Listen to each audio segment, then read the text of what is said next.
Good morning. I have Ingibjorg Björnsdóttir here with me, and she's going to talk to me about autistic leadership. And she is autistic, she's a chemist, she is a geologist, and she also lives in Iceland. And we've been discussing this before, but now I want to ask her a question about this topic. And the question is, what do you mean by, what is someone who is an autistic leader? What do you mean by that we need autistic leadership? Autistic people, they are usually very courageous, usually because they are not aware of the social cues and the unwritten social rules that regulate most of society. And this means that they are not scared of putting forth new information, new hypotheses, even though they may be putting themselves in a difficult situation. We can say that both in science and in humanities and in the social sciences, in academia, it has long been recognized that autistic individuals are necessary in academia. More is needed, more understanding is needed of that autistic people are in fact necessary for the development of technology and for the development of mankind as such. Just like Temple Grandin always says, we need all kinds of brains. Yeah. So why is it important? Maybe you can explain that more in detail. Well, we can say that it is not possible to say with certainty whether a person was autistic if that person was not diagnosed during his or her lifetime. Thus, we do not know whether Albert Einstein was autistic, but he may have been because he only started speaking after 3 years of age and so on. But the thing about autistic leaders is that they are in fact not social animals. The autistic leader is an individual. Autistic people are very individualistic. And this means that the autistic leader, he or she is almost immune to group pressure and immune to interest groups and all kinds of pressure that comes from society. This makes the autistic leader different from the politician because most politicians are social animals.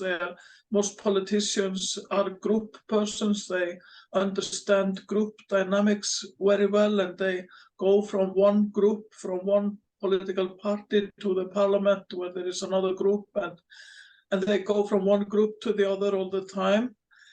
This is the way that neurotypical people often are. They are in group situations. They go from their group in family to the group they have at work, and then they maybe go to another group to watch football or something. But the autistic person is like capable of being alone and standing outside this kind of group pressure. And that, in fact, makes the autistic person a different kind of a leader. And if we are to believe some theoreticians, then we can say that Thomas Alva Edison, he may have been autistic because he did the same experiment again and again and again until it worked. He was very persistent. And it is also, we can think that like scientists like Charles Darwin, who puts forth the theory of evolution, he is not concerned about what will happen in society. He's not concerned by what people will say. He just put forward his evolutionary theory. And I also think about characters like Giordano Bruno and Galileo Galilei, where they may be autistic, and was that the reason that Galileo Galilei, he put forth his truth about the moons of Jupiter and about the Earth and the Sun, and he was, of course, persecuted by the Catholic Church, as everybody knows. But he didn't think about the social consequences, or he didn't really care about the social consequences. And this kind of carelessness of not caring about the social consequences of what you're doing, that is one of the characteristics of autistic people. And this means that autistic people are maybe they become courageous because they are unaware of the danger they are in, if you might say so. And this means that they've put forth new information, and also autistic people have another different way of thinking, so they can often see things from a different perspective. And in my opinion, people is necessary and has always been necessary, because I think that autistic people have always been with you. And it's only today that everybody is diagnosed, and this was not considered a syndrome or anything before. In the Middle Ages, people were autistic, and that was that. They were a bit odd. Mm-hmm. And maybe some of them ran into trouble and were burned at the stake. But, you know, autistic people, I think they are necessary for the progress of humanity, and always have been.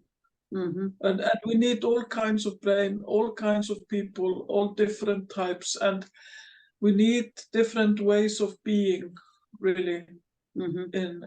on planet Earth. Yeah, I agree. But could you give me maybe an example of autistic leadership, or maybe that's what you just did, but somehow more specific? Watson and Crick, they were scientists that received the Nobel Prize for discovering DNA and RNA. And it has been said, and I don't have proof for this, but it has been said that Watson was autistic. And he was the one who really discovered RNA and DNA, but Crick was the only one that understood him. He was like an interpreter. And he was the only one that really understood how Watson was thinking and what Watson wanted to say.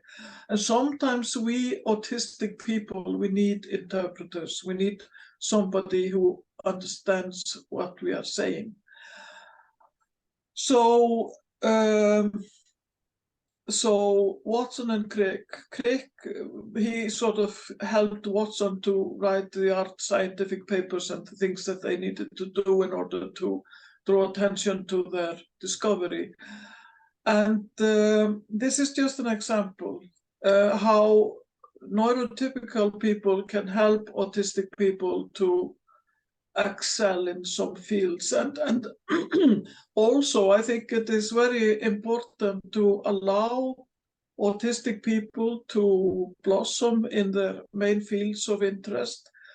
And there I can see possibilities that autistic people could possibly found companies. They could work independently. We don't always need someone else to do everything for us. We can, in fact, do things ourselves to a much wider extent than has been formally acknowledged.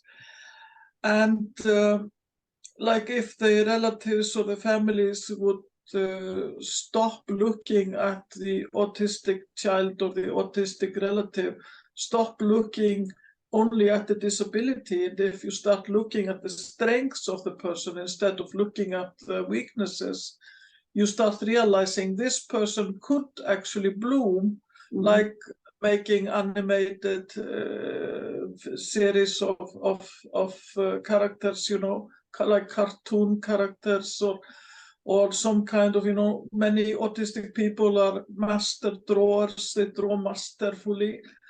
So, of course, that's where they should be, if that's what is their main interest.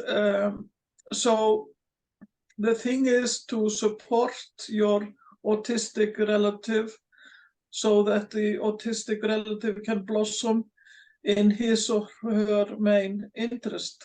That makes a lot of sense. That's what we talked about, that they usually blossom if they're allowed to focus on interest and learn through their interest.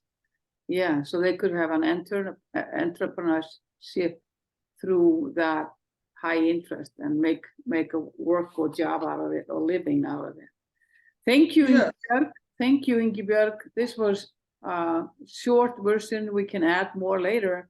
But for now, thank you, and we'll see you in a bit.